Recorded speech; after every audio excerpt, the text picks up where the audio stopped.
Bonjour à toutes et bonjour à tous. J'espère que vous avez passé une bonne semaine. La capsule d'aujourd'hui se veut une sorte de conclusion à une mini-série avec les 3 capsules qui viennent de précéder. Donc la capsule 6 sur la vérité, 7 sur le langage, 6 sur le langage, 7 sur la vérité et 8 sur vérité ou calomnie. Et elles ont tous des applications pour elles-mêmes et des points pour elles-mêmes, mais elles servent aussi de tremplin à celles qu'on va avoir aujourd'hui. Celle qu'on va avoir aujourd'hui peut avoir de l'air un peu pointue, mais en fait, elle aussi a une panoplie d'applications. Donc, je vous invite à vous accrocher.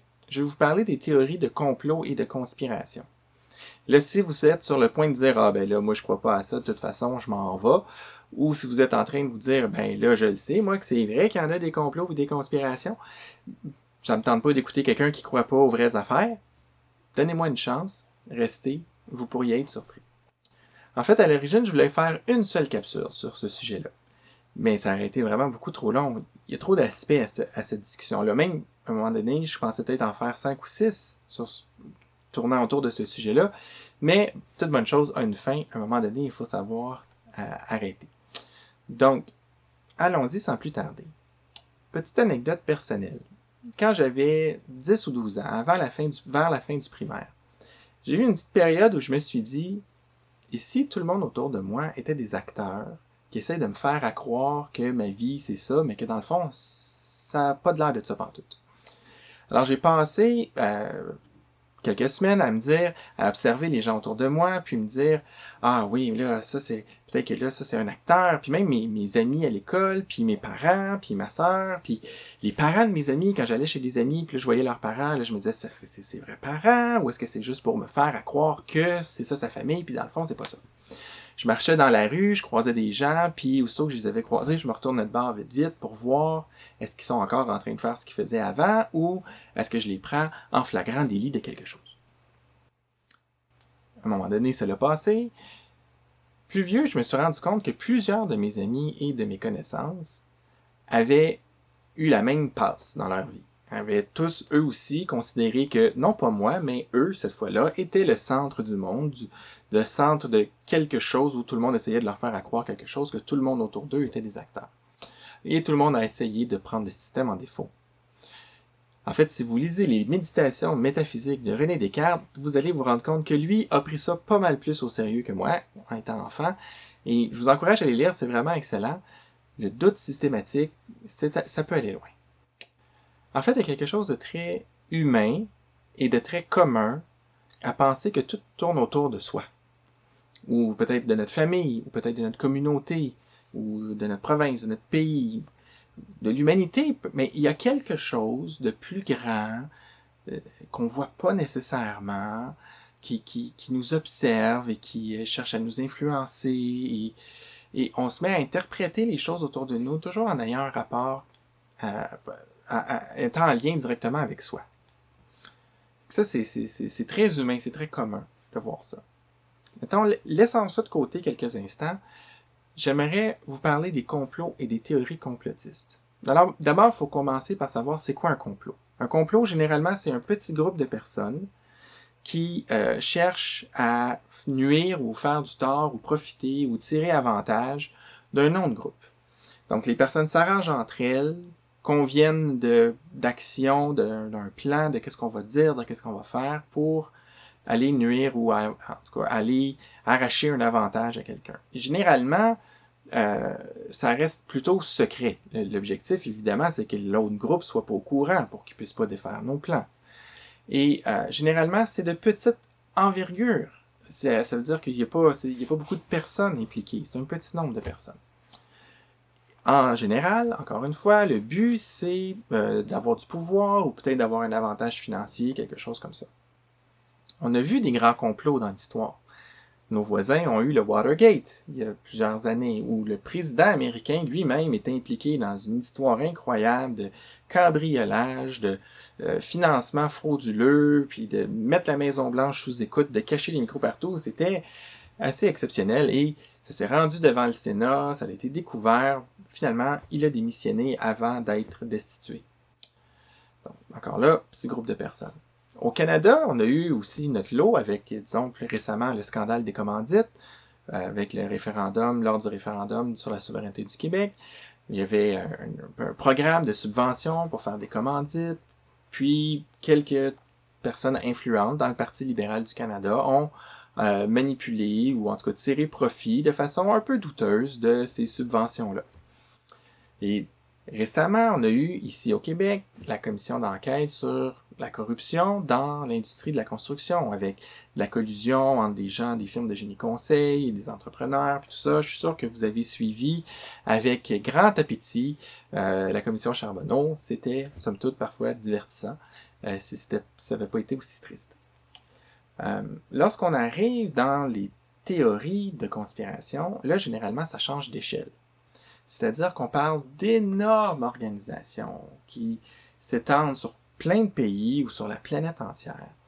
Et les motivations, c'est généralement des trucs super vilains, genre on veut que la moitié de la population meure. Habituellement, là, où on veut absolument tout contrôler, tout ce qui se passe dans tous les gouvernements de toute la planète. Généralement, on est à cette échelle-là. On n'est pas à « je veux gagner l'élection, je vais aller me chercher de l'argent des places louches ». On est à « je vais contrôler le monde », ni plus ni moins. Face à toute personne, tout média, toute organisation, gouvernement, peu importe, on a différents niveaux de confiance. Il y a tout un spectre, là. Il y a toute une panoplie de niveaux de confiance. D'un côté, il y a le super crédule, puis de l'autre côté, il y a le super hostile. Puis entre les deux, de crédule, on peut être critique, de critique, on peut devenir sceptique, de sceptique, on peut devenir hostile. Et à mon avis, les complotistes sont dans la section hostile. J'aimerais bien vous discuter avec vous à un moment donné de qu'est-ce qui fait qu'on passe d'un endroit à l'autre, mais ça prendrait trop de temps, peut-être qu'on fera ça une autre fois. Donc à l'extrême, il y a être crédule. On accepte sans questionner, sans poser de questions. De l'autre côté, on a l'aspect hostile. Lorsqu'on est hostile, on va systématiquement interpréter tout ce que l'autre dit ou fait comme un signe de sa mauvaise foi, un signe de sa mauvaise intention. On retourne tout à l'envers. C'est de la paranoïa plus plus, d'accord? Je te demande comment ça va, pourquoi ça irait pas bien, tu veux me mettre un doute sur moi, bon, vous voyez le genre. À mon avis, les complotistes sont de ce côté-là. Entre les deux, il y a être critique et être sceptique. Être critique, ça veut dire poser des questions, chercher à comprendre. Est-ce qu'il y a des erreurs, premièrement? Est-ce que de bonne foi ou de mauvaise foi? Est-ce qu'il y a un agenda là-dedans? Est-ce que c'est vraiment complet? Lorsqu'on est sceptique, on pousse le doute un peu plus loin. Un sceptique va systématiquement rejeter tout ce dont il ne peut pas être parfaitement certain. Si la vérité ne peut pas être 100%, si l'affirmation, ne peut pas être 100% vérifiée, je ne vais pas la croire. Le risque pour un sceptique d'accepter quelque chose qui ne serait pas vrai est trop grand. Il est prêt à rejeter des choses qui sont vraies parce qu'elles ne peuvent pas être démontrées. C'est parfois une bonne posture à prendre lorsque la personne avec qui on discute ou le groupe avec qui on a affaire a déjà montré sa mauvaise foi ou démontre un agenda connu qui ouvertement disent « nous, on cherche à promouvoir telle chose » et là, on fait une affirmation qui semble aller avec notre agenda. On peut être sceptique à ce moment-là. On sait que les gens sont chargés d'une intention. Ou ça peut aussi être le cas si la personne s'est souvent trompée ou a souvent cherché à nous tromper. On l'a vu dans les capsules précédentes, le chrétien est quelqu'un qui doit chercher à se tenir du côté de la vérité. Si la vérité n'est pas accessible, au moins du côté de ce qui est vrai. C'est pas un choix que l'on a, c'est un commandement de la parole de Dieu. Dieu est vrai, nous sommes appelés à le représenter, nous sommes appelés à lui ressembler. Alors on doit se tenir dans ce qui est vrai le plus possible. Et on a vu que la calomnie, elle, fonctionne généralement en prenant des choses vraies et en rajoutant des couches de mensonges. En prenant des événements qui sont fort possiblement arrivés et en rajoutant de l'information qui, elle, n'est pas vraie. Et la meilleure calomnie, ou la pire calomnie, dépendamment comment vous le voyez, c'est celle qui travaille avec les intentions. Pardon. Lorsqu'on ajoute les intentions de la personne, lorsqu'on connecte les événements avec les mauvaises intentions de quelqu'un, c'est là qu'on peut avoir vraiment une super calomnie parce que ça ne peut pas être vérifié, ça ne peut pas être démontré, on ne peut pas démontrer le contraire. Il faudrait demander la question à la personne concerné. Est-ce que c'était ça ton intention? Puis si la personne dit non, ben là, on est pris. Il y a quelqu'un qui dit que c'était ça, puis il y a quelqu'un qui dit que c'était pas ça. Puis là, ben, c'est pas possible pour nous de trancher. Donc, à moins que la personne confesse ses intentions, on peut pas savoir quelles sont ses intentions. C'est pour... La parole de Dieu nous invite vraiment, à se tenir loin de la calomnie, mais aussi à ne pas chercher à prêter des intentions, à ne pas soupçonner le mal, par exemple. Maintenant, qu'est-ce qui arrive avec toutes ces théories de conspiration? Lorsqu'on arrive dans ces théories-là, que devrait faire le chrétien? Ou toute personne qui, dans un sens, voudrait rester dans la vérité. Bien sûr, personne ne va arriver vers vous en disant « Hey, je veux te présenter ma nouvelle théorie de conspiration », à moins qu'il trouve ça vraiment marrant, mais s'il est vraiment sérieux, il ne va pas arriver en disant que c'est une théorie de conspiration. Il va arriver en disant « Savais-tu, le virus de la COVID a été inventé dans un laboratoire, puis c'est financé par Bill Gates parce que lui, il veut vendre un vaccin qui va tuer la moitié de l'humanité. J'ai des preuves. » Habituellement, ça va plutôt ressembler à ça. Et ça a peut-être l'air d'une caricature, mais j'ai lu ça presque mot pour mot sur tellement de forums de discussion. Des fois, des contradictions dans la même phrase. Mais il y a toujours des preuves. D'accord? Il y a toujours des preuves. Il y a dans ces discours-là plusieurs éléments que les sectes elles-mêmes utilisent. Et ça peut être utile de les lister pour apprendre à les reconnaître en quelque sorte. Quand vous voyez ces éléments-là, ça donne une puce. La puce à l'oreille. Une première source, un premier indice, une première lumière qui peut s'allumer, c'est lorsque l'information qui est communiquée, elle est connue par peu de gens qui, eux, savent, qui, eux, ont des contacts. Dans une secte, c'est le gourou qui a eu une expérience. Dans le cas des conspirations, c'est un ancien agent du FBI qui doit rester anonyme parce que sa vie est en danger. Donc, peu de gens savent, on n'a pas nécessairement accès à eux, on n'a pas nécessairement accès à ce savoir-là qu'ils ont, et on ne peut pas vérifier les choses qu'ils nous disent. C'est d'ailleurs le deuxième point, on ne peut pas vérifier tous les faits. Ça, il y en a trop, ou ils sont cachés, ou ils sont camouflés, ou on n'a pas accès aux éléments pour vérifier les faits. L'autre élément, c'est que souvent la somme de tous les faits est connectée. Ce qui connecte les faits entre eux, ce sont des intentions. C'est l'intention du groupe qui est en train de faire quelque chose. Et là, tel événement est arrivé parce qu'ils sont en train de chercher à faire ceci. Là, tel autre événement arrive parce qu'ils sont en train de chercher à faire ceci. Et c'est ça le lien entre cette constellation de faits et d'événements qui sont rassemblés ensemble. On va chercher les intentions. Évidemment qu'on ne peut pas vérifier, parce que le groupe lui-même est secret. Le groupe lui-même ne dévoile pas ses intentions. Et le mystère est entier autour de ce groupe-là. Donc, on ne peut pas vérifier. Et devant le manque de preuves, on se défend en disant que c'est le secret ou que les preuves ont été effacées. Ouais, il n'y a pas de preuve que lui a fait telle chose. Si lui avait fait telle chose, il y aurait eu une trace. Ah non, ils les ont effacées. Le mystère ou le secret ou l'aspect complotiste là, qu'on va effacer les éléments, ça vient à la rescousse du fait qu'on ne peut pas démontrer les choses. Lorsque l'on pousse les gens qui nous avancent ces théories-là à vraiment fournir des preuves, qu'on s'obstine avec eux, que ça n'a pas de sens, on va se faire exclure. On va dire, OK, non, là, toi, t'es pas d'accord avec moi, on s'entendra pas, je te parle plus. Ou on va se faire dire, t'es avec eux. Hein? C'est pour ça que tu veux pas accepter la vérité, que tu veux pas que j'accepte la vérité ou que tu veux pas que je parle de la vérité parce que t'es avec eux. Le dernier élément que je nommerais, c'est que toutes les grandes institutions, toutes les grandes autorités, les gouvernements, les écoles, la science, les universités, les médecins, la police, les organismes comme l'ONU ou l'UNICEF ou peu importe, ou tout ce qui peut avoir une autorité va être considéré suspect parce qu'il va être considéré infiltré par le complot, infiltré par le discours mensonger, puis ils vont faire en quelque sorte partie du complot automatiquement parce qu'ils ne vont pas aller dans le même sens que la théorie du complot. Donc, c'est une petite liste. Si quand quelqu'un vous raconte quelque chose, il y a plusieurs de ces éléments-là que vous pouvez cocher, ça commence à être un indice qu'il y a quelque chose de louche. C'est trop facile de manipuler la vérité, de manipuler les faits, si on utilise les éléments qui sont dans cette liste-là.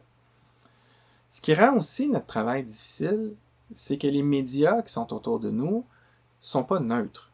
Peu importe le média, que ce soit Radio-Canada, TVA, la presse, le Journal de Montréal, votre blog favori, CNN, Fox News, peu importe, il n'y a pas un média qui est complètement neutre. Il n'y a pas un journaliste qui est complètement neutre. Nous-mêmes, on n'est pas complètement neutre. On a tous nos orientations, nos inclinaisons, nos préférences, et on va avoir tendance à les mettre de l'avant, que ce soit consciemment ou non. Les médias sont là pour vendre de la nouvelle, alors ils ont un intérêt aussi à présenter les choses d'une façon qui va vendre. Et parfois, on va trouver de l'information contradictoire. Mais en plus, c'est que l'information qui est disponible, il y en a une quantité énorme. Et l'information, elle est parfois compliquée. Et là, quand il y a un tremblement de terre, tout le monde devient sismologue. Quand il y a une inondation, tout le monde devient ingénieur civil et sait comment fabriquer des digues. Là, on a une pandémie, tout le monde commence à comprendre comment ça fonctionne, les virus, et devient immunologue presque automatiquement. Alors que c'est pas vrai. Et c'est compliqué, en quelque part, à un moment donné, c'est difficile de faire le tour de toute l'information, de trier qu'est-ce qui a du sens, qu'est-ce qu'il n'y en a pas, d'avoir accès à la véritable information ou l'information qui est vérifiable, c'est difficile. Ça demande du temps. Et là, il y a tellement d'informations à traiter, ça devient plus possible de faire le tour. Il se passe tellement d'événements dans le monde que c'est possible, que c'est facile pour des gens qui veulent mettre des théories en place, de sélectionner des événements qui semblent fonctionner selon une certaine logique, puis de les pointer du doigt, puis en disant, voici, tout ça c'est connecté, et puis pour les choses qui ne s'expliquent pas, c'est parce qu'ils ont caché les preuves. C'est facile de prendre une personne qui a travaillé à la NASA, qui fait un documentaire, qui dit, oui, la Terre est plate, c'est vrai, la Terre est plate. On va croire cette personne-là, parce qu'on va se dire que dans le fond, c'est l'omerta. Ça, c'est la seule personne qui a accepté de briser le silence. Tous les autres spécialistes de la NASA qui vont venir et dire non, la Terre est ronde, j'ai déjà pris l'avion, la Terre est ronde, ces gens-là vont être considérés comme suspects. C'est facile de jeter le discrédit sur un ensemble de personnes si on met de l'avant qu'il y a une omerta ou qu'il y a un secret qui doit être caché. Alors, s'amuser avec les théories de conspiration, c'est un peu un jeu dangereux. Ça peut être divertissant, mais on peut se faire prendre aussi. Moi, je vous recommanderais de ne pas trop frayer avec les théories de conspiration parce qu'en quelque part, ça repose toujours sur de l'information qui est mise de l'avant qui ne peut pas être vérifiée. Par construction, c'est même pas juste si tu fais un peu d'effort, tu vas le trouver. C'est que quand ça fera pas de sens, quand ça va être illogique, les éléments manquants vont tous être mis sur le couvert du secret. Maintenant, comment faire si ce que les théories de conspiration avancent vous inquiète? Il y a une conspiration autour des vaccins. Si les vaccins vous inquiètent, que vous vous demandez, là, on entend plein de choses. Qu'est-ce qui se passe? Est-ce que c'est sécuritaire? Est-ce que c'est pas sécuritaire? Allez voir votre médecin et allez lui poser des questions. Mon cher médecin, est-ce que c'est sécuritaire un vaccin? Oui ou non? Pourquoi? J'aimerais de la littérature, j'aimerais lire, j'aimerais comprendre. Ça m'inquiète, j'ai entendu plein de choses, ça m'inquiète.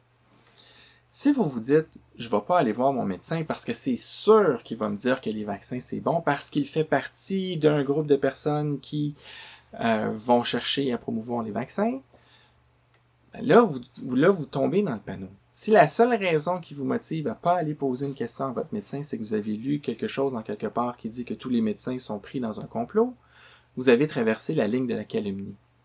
Et selon la parole de Dieu, c'est pas une place où on peut aller traîner.